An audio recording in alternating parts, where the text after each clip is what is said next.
Why is it that some senior executives who leave the corporate life are able to consistently and reliably find profitable customers and projects while many others simply can't? Why is it that some corporate executives, when they leave their past, when they leave that big corporate job, are able to find profitable niches and many others simply can't? How is it that some executives, once they leave that corporate life, are able to be relevant 5 years, 10 years, 15 years, 20 years after they've left their corporate life, and many others really simply can't? Hi, my name is Tamer Zaman. I'm the founder of 1 Million Acts of Education. I have built global platforms like 1 Million Acts of Innovation, and I've ran corporations like the Access Group. Today, I'm going to share with you some of the biggest secrets that I've discovered out of working with dozens and dozens of executives from Fortune 5, Fortune 100, and Fortune 500 companies in helping them establish and get instant customers for their so-called big idea. You know, one of the things that I've discovered for me is that I, as a human being, inherit a lot of points of views and conversations from my culture, from my society, and so on. And so one of the things that I've also discovered is a lot of executives, when they leave that corporate life, they have paradigms of thinking and operating that they take with themselves, and they operate from those paradigms constantly.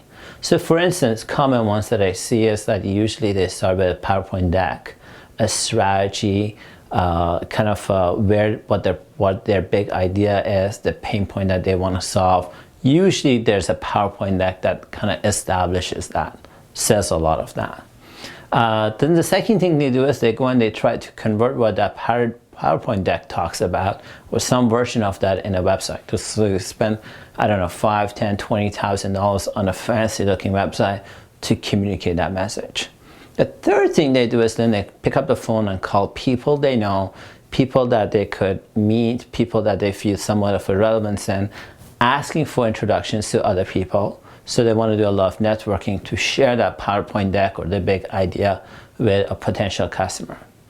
The ones that are really good, really sharp, I find that for the first 1, second year, maybe at best, and this is like the top 2%, at best are able to even find projects, profitable projects, in year 3.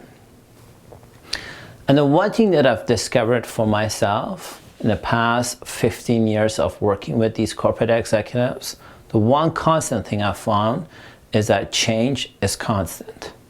15 years ago, if you had told me a country like Greece would go bankrupt, I wouldn't have believed you. If you had told me a city like Detroit would go bankrupt, I wouldn't believe you. If you told me intermediaries or disruptors like Uber and Airbnb will disrupt how the taxi business does business, or how the hotel industry does business, I wouldn't believe you. And look at where we are today. Disruptive technology has completely shifted how businesses go to market. And many of these executives, when we have left the corporate world, haven't necessarily shifted their go-to-market plan for today's digital world. And so the purpose of this video is to give you some of the best secrets that I've designed, delivered, and also help executives implement in their companies or in their so-called new companies. The first one is, instead of starting with a PowerPoint deck, to start by getting connected to your ideal customer online. You know, the reality is that our customers are online 24 hours a day, 7 days a week. You can find thousands, if not millions of them, all of them, or a lot of them, online constantly. You can find them on LinkedIn, Facebook groups, blogs, Reddit, Twitter, wherever else. So by building or getting connected to your community of people you want to serve as a step 1, instead of doing the PowerPoint deck, I think it's a fantastic starting point. It gives you the opportunity to meet potential customers. It gives you the opportunity to learn. Let me say something about learning. You know, I work for a company called Dell Computers. Now, a lot of things that was relevant to the Dell culture was not relevant to their competitors. When I left Dell, is something I discovered. a lot of decision makings, a lot of the processes for implementation that was relevant to a telco at Bell Canada, which is a company I work for, was not relevant to many of their competitors. And so instead of starting with a PowerPoint deck, if you start with getting connected to the community that you want to serve with a focus called learning, it will help you capture customers a lot quicker, a lot cheaper, and helps you be a lot more relevant than any other model. The second part of it is when you want to build a website, instead of building a fancy website, consider starting a business. So what do I mean by that? If I was going to go to your website to audit your website, your social media, your mobile app, or whatever you want to build or have built, I'm looking for three things. Three questions I got from one of my mentors, Evan Pagan, and that is, what is this about? What's your website about? Who is this for? Who is this serving? And then what's in it for me as a person viewing the website? A lot of executives who start their businesses, for whatever reason, simply don't know about those three questions, and then don't even know how to tailor those questions or how to implement that on a website or their social media or mobile app or whatever else. And that converts to a lot of time and money that they could be saving and turning their business into something that's generating cash flow, something that's profitable, and so on. The next one is, don't try to be everything to everyone. You know, the successful consultants, successful businesses identify profitable niches. Now, there's multiple ways of identifying profitable niche, but it's really important. I got this from another mentor of mine, Michael Hyatt, and the phrase I took away from him was, riches are in the niches. Riches are in the niches. So don't try to be everything to everyone. Is your client, I don't know, I'm making this up, healthcare. If there's healthcare, who within healthcare? Is it the CEO or is it the CFO? And do you clearly say that on any digital platforms you have? Do you clearly say that in your communication? Another difference that I found compared to the old world versus the new world, you are using emotional keywords. The English language has 100 emotions in it. Complacent, happy, sad. But there's only two emotions that, if triggered, causes an instant reaction. One is the emotion of fear, and the other one is the emotion of pleasure. So if I was going to look at your digital communications, if I was going to look at your flyers, your big ideas, I'm actually looking for or listening for, are you triggering any of those emotions? Because your ability to trigger those emotions causes an instant, I need to hire you, I need to write you a check, I need to buy your product and service. So I think that's really key.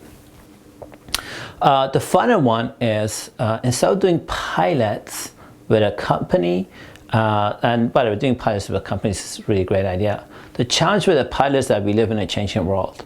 So the industry is changing, the marketplace is changing, your sponsor for your pilot could change. God forbid they get into an accident, they can get a promotion, they can get another job, whatever it is. And so oftentimes that big idea that you're trying to do gets challenged with the old paradigm of thinking of, we need to do a pilot, or can it start with a small project? The new paradigm is, whatever that big idea is that you want to do, that service you want to offer, have you considered doing it online? Selling it as a webinar, selling it as a teleseminar. And one of the things I love about the online world, especially if you've already built your community or got connected to your community online, is that I can instantly change my minimum viable product quickly, cheaply, faster, versus if I was going to do it as a consultant for me, go and change my value proposition. It's kind of it takes a little bit more time to do that. So the old model is that I have to do PowerPoint deck. In the new model, why don't you start with getting connected to a community and running surveys to learn what keeps them up at night? In the old model, I do a lot of networking. In the new model, I'm already connected to my community, so I don't have to do a lot of that. In the old model, I have to go pitch. In the new model, I'm suggesting, why don't you do a series of webinars, teleseminars to pilot your product and see if people are willing to pay you $5 for it. And I promise you, if they're willing to pay you $5 in a noisy world called the online world, there's definitely a lot of potential in the offline world, in the consulting world, in the new business world, than it is. And that's something I really love about the online world, the ability to sell quickly, be able to learn as I'm selling it and delivering it. My name is Taimur Zaman. If you find some of my insights valuable, I'm more than happy to book half an hour, and that's really 30 minutes of my time for you, and for you to present your big idea, your product, your service to me. And I'm happy to review it and give you some of the best advices, the best ideas I have to be of service to you. I look forward to seeing you on the other side.